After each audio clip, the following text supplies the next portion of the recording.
Evening, Radhe Radhe friends, कैसे हो आप सभी। वीडियो अच्छी लगे तो लाइक कमेंट जरूर करें। सतमा रिएक्शन में आप सभी का बहुत बहुत स्वागत है। तो छोटी बहू को अंकल ने संस्कारी बोल दिया, इसलिए मच रहा है बवाल। जगत भैया ने आंटी का पोल खोल दिया कि वो कोरोना के टाइम पे क्या करती थी जब यूट्यूबर्स नहीं थी, और जगत भाभी जब लेट उठती थी तो आंटी इतना बवाल क्यों मचाती थी। और साथ में जगत भैया ने ये भी पोल खोल दिया है कि इन लोगों के पास कोई पर्सनल स्कूल नहीं है। जगत भैया जो स्कूल बनवा रहे थे वो भी किराए का है और अंकल भी किराए का ही स्कूल चलाते हैं, तो इनका कोई पर्सनल स्कूल नहीं है। बहुत सारी बातें हैं।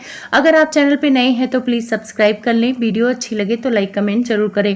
तो पहले माता जी के ब्लॉग से शुरू करते हैं। उन्होंने एक ब्लॉग डाला है जहां पर लिखा है कि आप जगत भैया के पापा को गलत समझ रहे हैं। उन्होंने कुछ गलत नहीं बोला है लाइव में, और ये बात उन्होंने इसलिए बोला है क्योंकि उनके ही सपोर्टर भड़क गए हैं, जो अंकल आके ये बोल दिए हैं कि छोटी बहू संस्कारी है, शुरू से वो संस्कारी थी, बस उसके कोई कान भर दिया है तो उसका झाड़ फूक करा के उसको सही कर देंगे। अब इतना ही बोलना आंटी के जो सपोर्टर है बवाल मचा। पैनल लग गया और उस पैनल पे बेंगलोर वाली जिज्जी जाके सफाई पेश कर रही थी। माता जी उस पैनल को सुन रही थी और उस पैनल के सुनने के चक्कर में वो खाना नहीं खा पाई।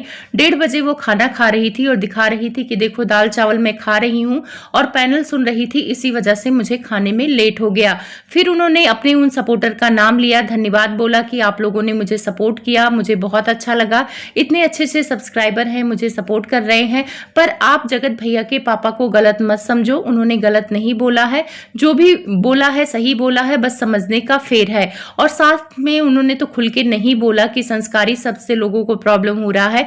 उन्होंने कहा कि अंकल जी ने जो बोला है तो इसलिए संस्कारी बोला, क्योंकि उन्हें जब उम्मीद थी कि छोटी बहू संस्कारी होगी और वो घर का काम काज करेगी, तो इसीलिए उम्मीद में उन्होंने बोला कि वो संस्कारी थी। मतलब आंटी इतनी सफाई दे रही हैं, भाई आंटी का मानना पड़ेगा, ये अपने सपोर्टर के कहे अनुसार चलती हैं, उनके कहने पर लाइव लगा के अपने बेटे बहू को गाली देती हैं। दूसरी बार जब अंकल को अब लोग गलत बोल रहे हैं कि भाई क्यों बोला संस्कारी, वो संस्कारी नहीं है, तो आंटी कह रही नहीं नहीं संस्कारी नहीं बोला, सिर्फ ये बोला कि उम्मीद लगा रखे थे और अब हमें किसी से उम्मीद नहीं है। फिर माता जी कह रही हैं जो दही खा रही हूँ अपने पैसों का खा रही हूँ, जब पैसा नहीं होगा तो कोई नहीं पूछने आएगा, तो इसीलिए जब तक अपने पास पैसा है खाओ पियो और खूब ऐश करो। उसके बाद माता जी फिर अपने छोटे बेटे को टारगेट करते हुए नजर आती हैं। जब तक उसको टारगेट न कर ले तब तक इनको पेट में पानी नहीं पसता है। फिर कहती हैं कि इनके पास बेटा बेटी हैं, 2 नाती पोता हैं, सब इनके पास किसी चीज की कमी नहीं है। एक गोजर का पैर टूट जाता है तो क्या उसके बिना जिंदगी नहीं चलती है।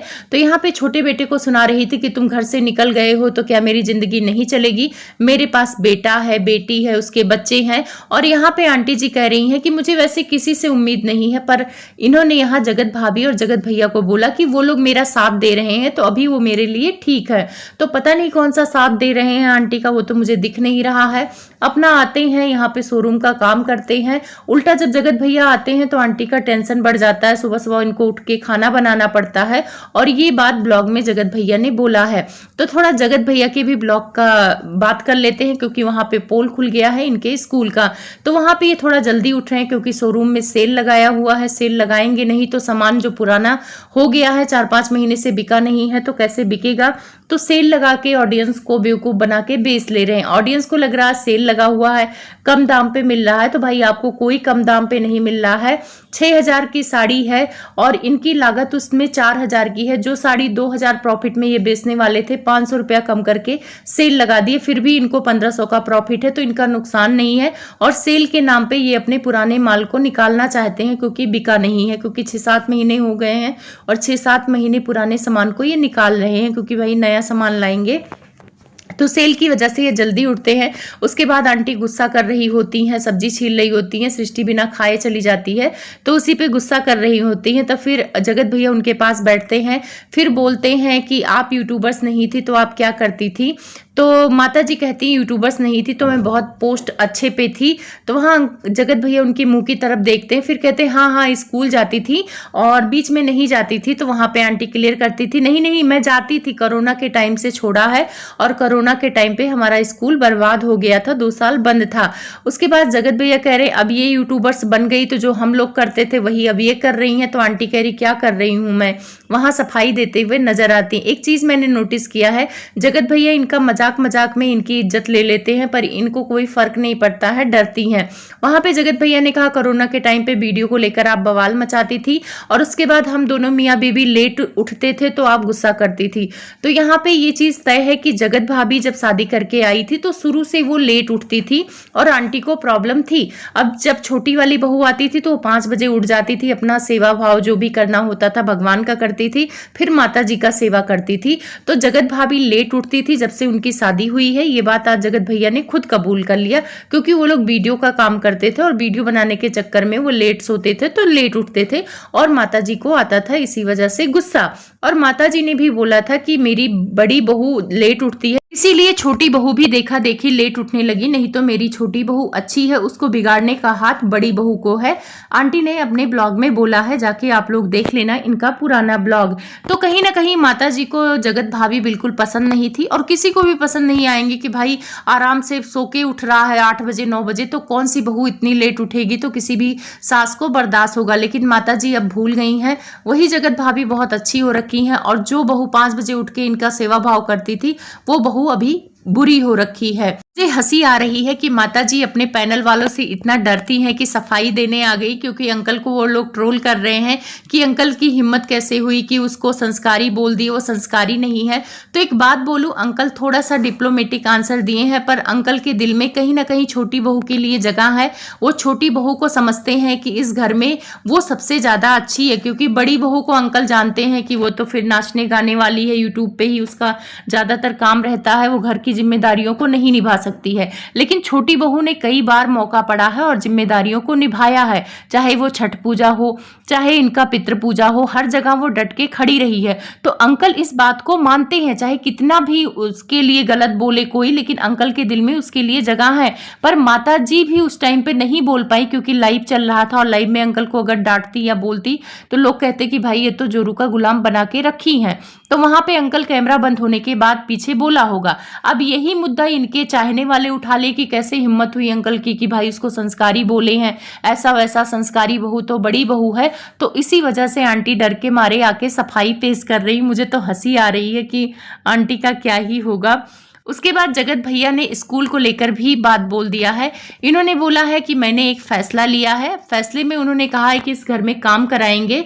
फिर बोल रहे हैं कि कमेंट आ रहा है कि मतलब छोटे बेटे के कमरे को आप लोग कुछ मत कराना, बस अपना अपना कर लो। तो आंटी कहती है कि तुम कौन सा कराने वाले हो, अगर मैं कराऊंगी तो उसके रूम को भी मैं कराऊंगी, वो मेरा अपना घर है तो मैं कराऊंगी। फिर जगत भैया कह रहे मैंने तो फैसला ले लिया है, मैं बाकी काम कराऊंगा, उसका रूम नहीं कराऊंगा। उसके बाद स्कूल में वायरिंग हो रही है, तो शायद जगत भैया वायरिंग करा रहे हैं, जिसको ये अपना स्कूल बोलते थे कि मैं स्कूल खुलवा रहा हूँ, स्कूल बनवा रहा हूँ। आप लोगों ने देखा होगा जब जगत दीदी का कंट्रोवर्सी चल रहा था तब उस स्कूल में ये कुछ ना कुछ काम कराते हुए नजर आ रहे थे। तो वो स्कूल इनका खुद का नहीं है, ये भी किराए पर लेके चला रहे थे स्कूल। अब शायद वो बंद हो गया है कि चल रहा, मुझे नहीं पता है।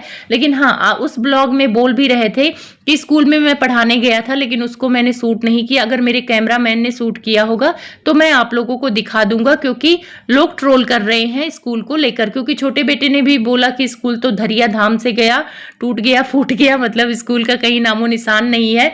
तो उसी बात से ये बोले कि मैं पढ़ाने गया। लेकिन मैं यहाँ पर क्लियर कर दूं कि जगत भैया कैमरामैन का इंतजार नहीं करते हैं। आखिर इनके साथ कैमरामैन गया कौन है, आप लोग बताना। जो इनके बुआ के लड़के हैं वो तो अंबाला ही बैठे हैं, नाच गा रहे हैं अपने भाभीियों के साथ लड़की बनके। तो इनके साथ कौन गया है, ये अकेले ही गए हैं शायद, जहां तक मुझे लग रहा है। अब वहां पे कोई नया कैमरामैन बनाया हो तो मुझे नहीं पता है। और अगर कैमरामैन ने इनको पढ़ाते हुए शूट किया होता तो क्या ये ना डालते, ये जरूर डालते। पर यहाँ पे ऑडियंस को मैनिपुलेट करके चले गए कि हाँ हाँ मेरे कैमरामैन ने शूट किया होगा तो मैं डालूंगा। अरे भाई, उस स्कूल में जाते थे एक टाइम पे, इतना उस स्कूल का कंटेंट बनता था, जगत भाभी भी जाती थी, ये भी जाते थे। तो उस टाइम पे हम लोगों ने तो बच्चे नहीं देखे थे, पर ये है कि स्कूल में काम चल रहा है, ये चीजें हम लोगों ने देखा। तो जगत भैया अपने पापा से बोलते हैं कि वायरिंग इस बार मैं ऐसा कराऊंगा कि ताकि मकान मालिक अगर कुछ बोले तो हम अपना वायरिंग का सामान निकाल सकें। तो यानी वो स्कूल का मकान मालिक कोई और है और ये लोग स्कूल किराए पर लेके चलाते हैं ना। अंकल का कोई पर्सनल स्कूल है और अब तो जगत भैया ने अपने मुंह से कबूल कर लिया। वैसे वो फ्लो में बोल गए, वैसे उनको ध्यान आएगा तो हो सकता कट भी करें उस वीडियो में, लेकिन फ्लो में बता दिया कि मकान मालिक वायरिंग निकालने के लिए बोलेगा तो मैं बाहर से करा रहा हूँ ताकि मैं अपना तार निकाल सकूँ। 10-12 हज़ार का तार आया है तो उस तार को निकालकर मैं वायरिंग कराऊंगा। तो यहाँ पे चीज़ें क्लियर हो रही हैं और शोरूम को लेकर भी कुछ चीज़ें मेरे मन में डाउट है, वो चीज़ें मैं आपको अगली वीडियो में शेयर करूंगी। इसके बाद जगत भैया बोलते हैं कि मम्मी जब से मैं आया हूँ बेचारी टेंशन में जल्दी उठ के खाना बनाती हैं क्योंकि मैं जल्दी उठ जाता हूँ। तो ये चीज़ें हमने भी देखा है, माता जी ने खुद कबूला है कि हाँ वो जल्दी उठ के खाना बना दे रही हैं ताकि तुम खा के जाओ, नहीं तो तुम्हारी बीवी भाई आंटी को छोड़ेगी नहीं। अगर तुम पतले होके गए ना तो आंटी का बैंड बजा देंगी जगत भाभी बोल के कि भाई मेरे पति को पतला करके भेजा है। इसीलिए आंटी अपनी बड़ी बहू के डर से ये काम कर रही हैं, बिना नहाए धोए खाना पहले बना रही हैं। नहीं तो अंकल को कुछ ना कुछ तो खिला के भेज देती थी, खाना ये 12-1 बजे आराम से बनाती थी। लेकिन अभी चुरचुर भुजिया और दाल फ्राई ये जल्दी बना दे रही हैं अपने बड़े बेटे के डर से। चीज मैंने फील किया है कि बड़ा बेटा इनकी बेइज्जती करता है। जैसे जब आप यूट्यूबर्स नहीं थी तो आप क्या करती थी, फिर बोलती थी कि स्कूल जाती हूँ, तो वहां पे कह रहे नहीं आप स्कूल नहीं जाती थी, कभी कभार जाती है। तो हाँ आंटी मुंह देखकर बोलती नहीं मैं परमानेंट जाती थी और वहां पे फीस वगैरह देखती थी कि किसका जमा हुआ कि नहीं जमा हुआ। वैसे आंटी ने खुद को प्रिंसिपल भी बताया हुआ है और हॉस्टल का भी मालिक बताया हुआ, ये हॉस्टल भी चलाती थी। हॉस्टल से मैं एक वीडियो लाऊंगी, उसमें कुछ हॉस्टल को लेकर इनके चर्चाएं चल रही हैं तो उसके बारे में भी बात करूंगी। तो कहीं ना कहीं माता जी की ये बेइज्जती करते हैं। छोटा बेटा इनकी इतनी बेइज्जती नहीं करता है, उसको ये लोग मजबूर कर रहे हैं, पोक कर रहे हैं, तब वो मुंह खोलता है तो भाई उल्टा सीधा बोल देता, भाई कितना कोई सहेगा। और माता जी वीडियो में जिस वीडियो में अपने सपोर्टर की सफाई पेश कर रही होती हैं वहां उनका नाम लेके बोलती हैं कि मुझे किसी चीज की परवाह नहीं है, आप लोग हो और सब्सक्राइबर हैं, गांव के लोग हैं और मेरे एक बेटा बेटी है, तो मुझे किसी चीज की टेंशन नहीं है। और ये घमंड नहीं है, ये घमंड मैं नहीं कहूंगी, लेकिन मेरे पास सब कुछ है तो मुझे किसी चीज की जरूरत नहीं है। तो यहाँ पे वही माता जी कह रही हैं कि मतलब एक अंग कट के चला भी गया तो कोई फर्क नहीं पड़ता। पता ये दोनों माँ बेटी कभी कभी अपने बातों पे टिकती नहीं। कभी माता जी बोलती मेरा ही खून है मेरे ही पास आएगा, कभी बोलती हैं कि जो अंग दर्द देता है मैं उसे काट कर फेंक देती हूँ। यही बात बेंगलोर वाली जीजी भी बोलती हैं। तो माता जी पहले आप डिसाइड कर लो कि जो अंग दर्द कर रहा है उसका इलाज कराएंगी या काट के फेंक देंगी। पता नहीं आपके यहाँ होता होगा, हम लोगों के यहाँ तो अंग का महत्व है। 2 हाथ है, एक हाथ दर्द होगा तो उसको काट के फेंक देंगे, तो एक हाथ से कैसे जिंदगी चलेगी। लेकिन भाई आप लोग बड़े लोग हो, यूट्यूब के अंबानी हो, तो आप लोग कुछ भी कर सकते हो। मैं मिलूंगी आपसे एक नई वीडियो में, तब तक के लिए आप सभी को बहुत सारा प्यार दुलार।